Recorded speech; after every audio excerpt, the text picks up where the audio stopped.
नमस्कार दोस्तों, DD red के एक और रिएक्शन वीडियो में आप सभी का स्वागत है। मैं हूं आलोक। तो आज जो है ना, बड़ा इंपॉर्टेंट एक वीडियो लेकर आया हूं। ये बाइटोबो मीडिया है, अपने वाले भाई जो वीडियोस, बड़े अच्छे वीडियोस बनाते हैं। लिंक दिया हुआ है, आप जाइएगा, इनको सपोर्ट करिए। तो इनका एक वीडियो मैंने देखा और मुझे लगा कि ये वीडियो शेयर की जानी चाहिए। आप लोगों ने देखी होगी, लेकिन ये वीडियो शेयर करनी बहुत जरूरी है। The e rickshaw means decoded virus on Indian city roads. तो भाई साहब, ये बात तो सही है कि जो ई रिक्शा जो आया है ना यार, एक तरह से वायरस है जो बड़ी तेजी से स्प्रेड हो रहा है और इससे बड़े नुकसान हो रहे हैं भाई साहब, बड़े शहरों में भी और छोटे शहरों में भी। मतलब मेरे जहां गोपालगंज में रहता हूं, वहां पर मुझे लग रहा है कि 7 से 8 हजार ई रिक्शा हो चुके हैं। 7 से 8 हजार, छोटा सा शहर हमारा, और उसकी वजह से इतने प्रॉब्लम हो रहे हैं। हमारे गांव तक पहुंच गए ये रिक्शा, उसके चक्कर में प्रॉब्लम्स हो रही है, एक्सीडेंट्स होते हैं, लोगों के हाथ पैर टूट रहे हैं रोज। बड़ी प्रॉब्लम हो रही है। तो चलिए देखते हैं ये क्या बता रहे हैं। भारत की सड़कों पर चलने वाली कुछ गाड़ियां ऐसी हैं जो अपने ड्राइवर्स की हरकतों से काफ़ी ज़्यादा बदनाम है। कुछ लोग स्कॉर्पियो से परेशान हैं, कुछ लोग थार के ड्राइवर से परेशान हैं, तो कुछ की नाक में क्रेटा वालों ने दम कर रखा है। लेकिन इन सबसे भी जो बड़ा कल्पिट है, जिसने सभी रोड यूजर्स और कम्यूटर्स की नाक में दम किया हुआ है, वो है ई रिक्शा।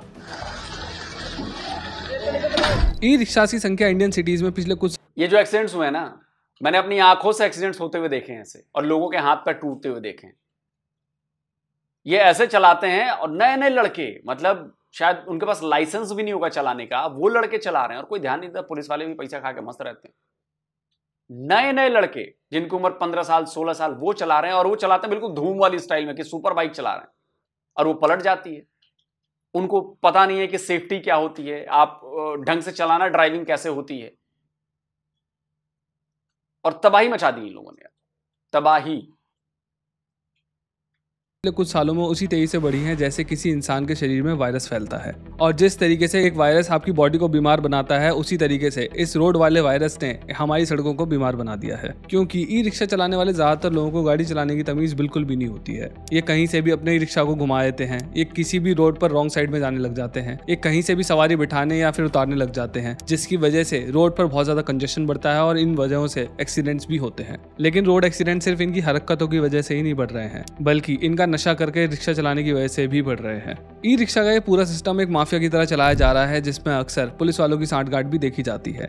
और क्योंकि बहुत सारे रोड यूजर्स इन ई रिक्शा से परेशान हैं, इसीलिए इस वीडियो में मैं इन ई रिक्शास के इस मैनेज को पूरा का पूरा डिकोड करने वाला हूं, और ये भी बताऊंगा कि कैसे अब सरकार इन पर लगाम लगाने की तैयारी कर रही है। सब जानेंगे इस वीडियो के अंदर, लेकिन उससे पहले please consider subscribing to our channel, क्योंकि जब आप लोग हमें सब्सक्राइब करते हैं तो हमें बहुत ही ज्यादा मोटिवेशन मिलती है ऐसी वीडियोस बनाने की। और हाँ, अगर तो भैया हमारा चैनल भी सब्सक्राइब कर दो यार, जरा हमें भी मोटिवेट करो। 1 मिलियन कब कराओगे आप लोग? उधर सालों से दीवार खाली है गोल्डन बटन के लिए, तो सब्सक्राइब करिए भाई लोग। नॉर्मली मैं कहता नहीं हूं आप लोगों को सब्सक्राइब करने के लिए, भाई इतने लोगों ने सब्सक्राइब किया तो बिना कहे ही किया। कभी एक आध बार 2 बार करता हूँ, ये आप लोग का प्यार है।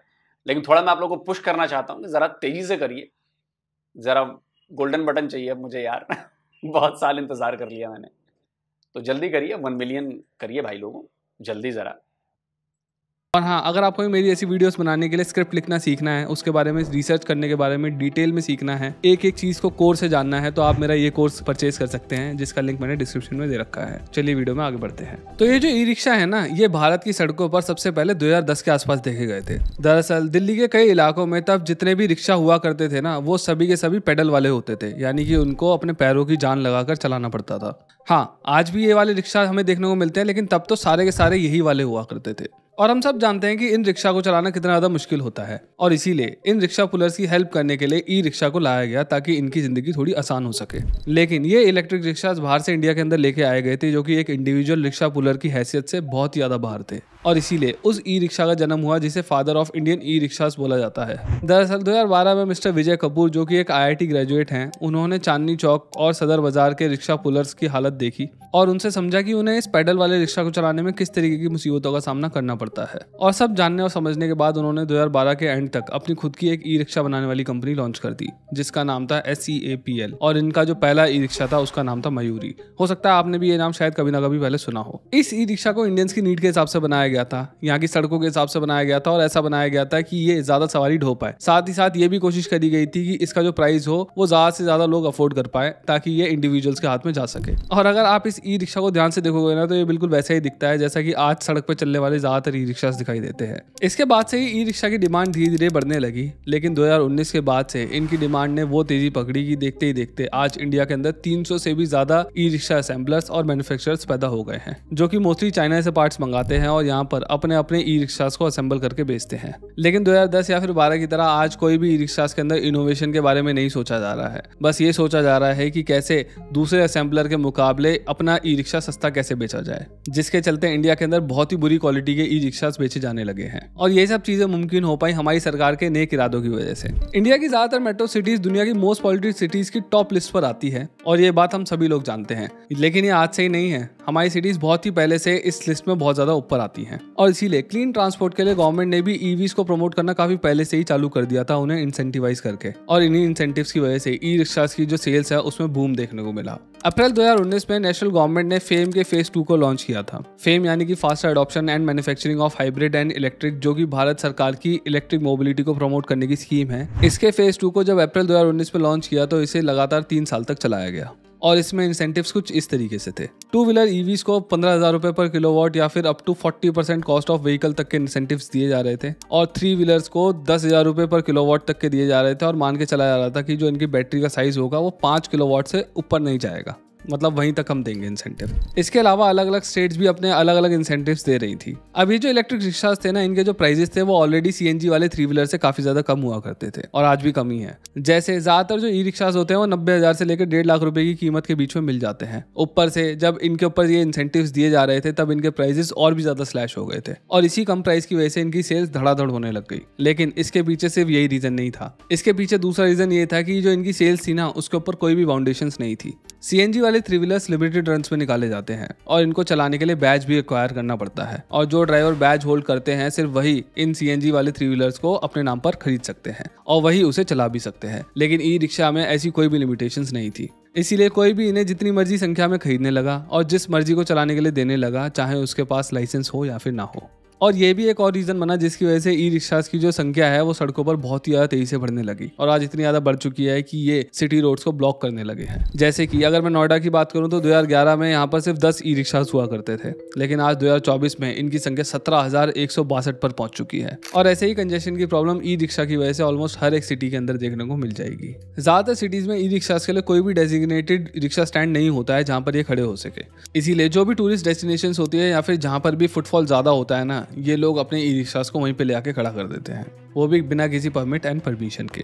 लखनऊ के कई की एरियाज में अब एक बार में 50 से 60 रिक्शास 14-14 घंटे के लिए खड़े रहते हैं, जिसकी वजह से वहाँ पर बहुत ज़्यादा ट्रैफिक जाम लगता है। और ये प्रॉब्लम सिर्फ लखनऊ की ही नहीं है, दिल्ली, जयपुर, अहमदाबाद, वृंदावन और ऐसी कई सारी जगहें हैं जहाँ पर सेम यही प्रॉब्लम है। और दिक्कत वाली बात यह भी है कि ये लोग कोई भी रूट फॉलो नहीं करते हैं। ये कभी अपनी मर्जी से शेयरिंग के अंदर चलाने लग जाते हैं इसे, कभी इसे पर्सनल ऑटो की तरह यूज करने लग जाते हैं, कभी ये किसी राउट को पकड़ लेते हैं या फिर कभी ये सीधा लोगों को उनके घर पे उतारने लग जाते हैं। सिर्फ इतना ही नहीं, ई रिक्शास को भारी संख्या में खरीदने वाले लोग अपने रिक्शास को रोड पर खड़ा करते हैं और खाली पड़ी सरकारी जमीनों पर भी, वो भी फुल अथॉरिटी के साथ। और इन्होंने जो अपने लिए चार्जिंग इंफ्रास्ट्रक्चर बनाया है ना, वो तो हद से ज्यादा घातक है। अगर मैं अपने पर्सनल एक्सपीरियंस से बात करूं दिल्ली एनसीआर के बारे में, तो मुझे ऐसा लगता है कि ई रिक्शास आज की डेट में सवारी से भी ज्यादा हो चुके हैं, जिसकी वजह से एनसीआर रीजन के कई सारे इलाकों के अंदर जो कंजेशन है वो बहुत ही ज्यादा तेजी से बढ़ रहा है। लेकिन दिक्कत सिर्फ इनकी संख्या की ही नहीं है, इनको चलाने वाले लोगों की भी है। इंटरनेट पर अक्सर आप ऐसी वीडियो सरफेस होती हुई देख सकते हैं जहां पर ई रिक्शा ड्राइवर्स ड्रग्स का अब्यूज कर रहे होते हैं, वो भी रिक्शा पर बैठे बैठे। वो अपने हाथ पैरों पर इंजेक्शन लगा रहे होते हैं, पता नहीं कौन सा ड्रग भर के।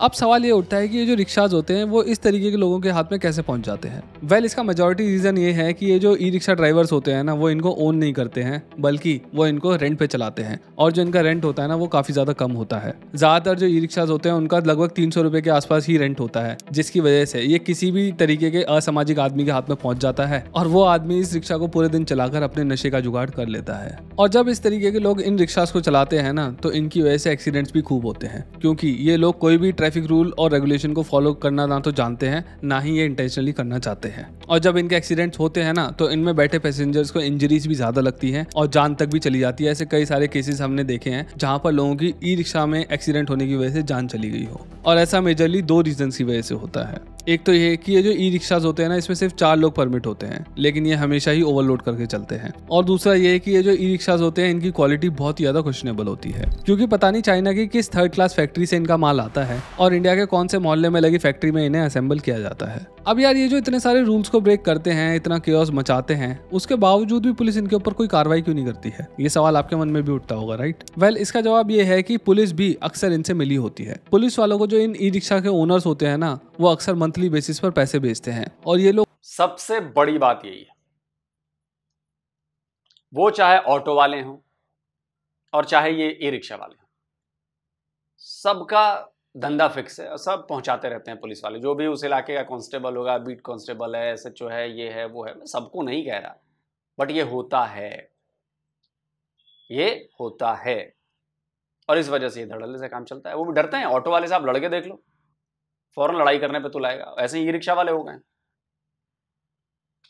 और ये लोग कोई आम 1-2 रिक्शास को ओन नहीं करते हैं, ये कई 100, 150 रिक्शास को ओन करते हैं और बहुत मोटा पैसा जाता है पुलिस वालों को हर महीने। इसीलिए पुलिस कुछ भी नहीं बोलती है। लेकिन शायद अब और ऐसा नहीं चल पाएगा, क्योंकि गवर्नमेंट अब अवैध रिक्शास को बैन करने की तैयारी कर रही है। लखनऊ में गवर्नमेंट ने इलेक्ट्रिक रिक्शास को 11 रूट्स पर बंद कर दिया है, खासकर प्राइमरी रोड्स पर, जहां पर इनकी वजह से भीड़ बहुत ज्यादा लगती थी। वहीं नोएडा में भी 1097 इलेक्ट्रिक रिक्शास को सीज कर दिया गया है और ये कार्रवाई लगातार चले जा रही है। सिमिलरली जयपुर में भी ऐसा ही कुछ हुआ है। इलेक्ट्रिक रिक्शा ड्राइवर पर स्ट्रिक्ट एक्शन लेने का फैसला किया गया है और साथ ही साथ में उनको 9 रूट्स पर बंद कर दिया गया है। और इन सभी के अलावा दिल्ली में भी अब देखने को मिल रहा है कि अवैध ई रिक्शास पर जमकर कार्रवाई हो रही है और ई रिक्शास को जब्त करके सीधा क्रश किया जा रहा है। अब सरकार इस ई रिक्शा वाली प्रॉब्लम से लड़ने की कोशिश तो कर रही है, लेकिन मेरे हिसाब से e rickshaw at first place एक प्रॉब्लम होनी ही नहीं चाहिए थी। ई रिक्शा एक बहुत ज्यादा क्लीन, शांत और कम जगह घेरने वाला पब्लिक ट्रांसपोर्ट है, जो कि बहुत ज्यादा एफिशिएंट साबित होता है पतली पतली गलियों के अंदर। लेकिन मेरे हिसाब से अगर सरकार की करप्शन पर पकड़ अच्छी होती पहले से, तो इतने रिक्शा सड़कों पर होते ही नहीं,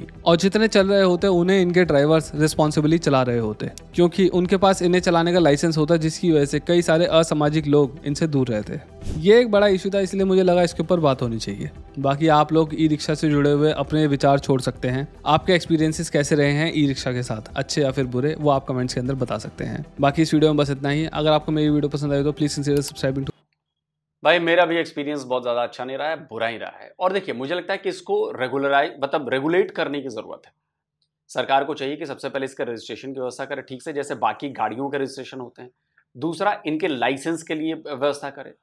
तीसरा, इनके लिए टेस्ट ले। जैसे भाई आप ड्राइविंग लाइसेंस देते हो तो आप टेस्ट लेते हो ना, तो उसी तरह से ई रिक्शा चलाने वालों की भी टेस्टिंग होनी चाहिए कि आपको ई रिक्शा चलाना आता है कि नहीं आता है, ढंग से चला सकते हैं कि नहीं, आप एक तमीज़दार तरीके से रोड पर ई रिक्शा चला सकते हो कि नहीं चला सकते हो। वरना बाकी स्टंटबाजी करनी है तो उसका तो कोई उपाय ही नहीं।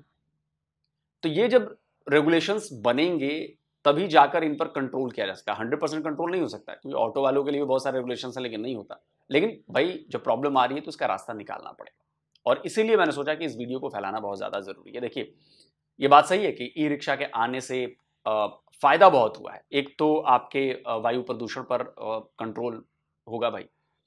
दूसरा कि इससे किराया भी सस्ता हुआ है। अब जहाँ पे हाथ रिक्शा, अगर पैर से चलाने वाले रिक्शा को आप लेके जाते हो, जहाँ पे 40 रुपये 50 रुपये लेते हैं, यहाँ पे ये 10 रुपये में काम हो जाता है, 15 रुपये में काम हो जाता है। प्लस नॉइज़, ध्वनि प्रदूषण जो होता है, उससे इसमें बहुत कमी आई है। तो है चीज़ ये अच्छी, बस इसको सही ढंग से इंप्लीमेंट करने की ज़रूरत है, इसको रेगुलेट करने की ज़रूरत है, इस पर कड़ाई करने की ज़रूरत है, और तभी मुझे लगता है कि ये और ज़्यादा सक्सेसफुल हो पाएगी और एनवायरनमेंट के हिसाब से भी हम इसको ठीक कर पाएंगे। तो बाकी दोस्तों, आप बताइए आप क्या कहते हैं इस वीडियो के बारे में, और इसको फैलाइए वीडियो को, क्योंकि ये वीडियो जागरूक करने के लिए कि जो लोग चला रहे हैं ई रिक्शा, वो भी अपनी जिम्मेदारी समझें कि उसको इंसान के बच्चे की तरह चलाएं, बंदर के बच्चे की तरह ना चलाएं उसको कि उसके हाथ में कुछ मिल गया बस वो करना शुरू हो गया। कमेंट करके जरूर बताइए। जल्दी मिलता हूं एक और नए वीडियो के साथ। नमस्कार, जय हिंद। तो अगर आप चाहते हैं मुझसे बात करना, मुझसे कोई सवाल पूछना, तो फैन कॉल पर आप मुझसे कनेक्ट हो सकते हैं। फैन कॉल में ये सुविधा है कि आप अपने हिसाब से वहां पर जाकर टाइम स्लॉट बुक कर सकते हैं कि आपको फलाने दिन मुझसे बात करनी है, फलाने टाइम पे मुझसे बात करनी है। लेकिन ये भी बता दूं कि ये पेड सर्विस है,